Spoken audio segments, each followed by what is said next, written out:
Organic Educator with part 2 of how to make your own flaxseed hair gel.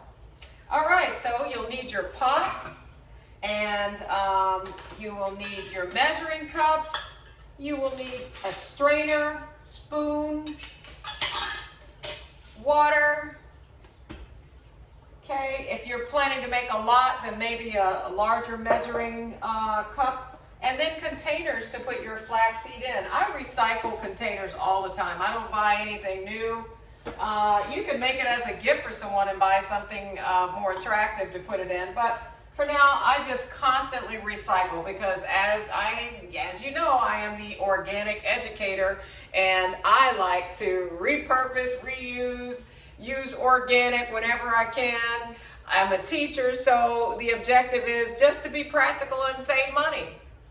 I'm off for the summer, no income, so I'm gonna make my own flaxseed hair gel, and it doesn't matter if I'm off for the summer or not. This is something that I do year-round. Okay, so let's get started. So let's take our pot, and I don't measure anymore. I just take a whole bottle of water, spring water, because I have some chlorine in our city water, and I want to make sure that I'm not drying out my hair with anything that contains chlorine. Okay, I'm going to take my flaxseed hair gel. I bought this from Amazon. It's very affordable, and it is one of my favorite brands, Anthony's, okay? And now I'm going to add in my flaxseed gel, flax seeds, whole flax seeds. Okay, I'm going to turn on this water low. I'll turn it on and start heating that up. Sometimes I do like to use a whisk instead of a spoon, but of course the whisk is nowhere to be found. Imagine that. All right, so I'm going to start stirring, and I'll speed this video up as needed, but you're just going to stir slowly. Try to prevent it from burning. Keep stirring. This could take anywhere from 8 minutes to 10 minutes, maybe even 12, depending on the consistency that you want. I have found that 10 minutes is the number for me, and I don't want my flaxseed too thick because I want it to strain through here. And you can use a cheesecloth if you want a really thick, consistency without any debris in it. I don't care about a few little particles. I'm just not that picky, so I do not use a cheesecloth. So we're going to stir this on medium to low. You don't want to cook it too fast. Okay, it will eventually start kind of getting a little slimy, all right, with, you'll see the consistency slowly change.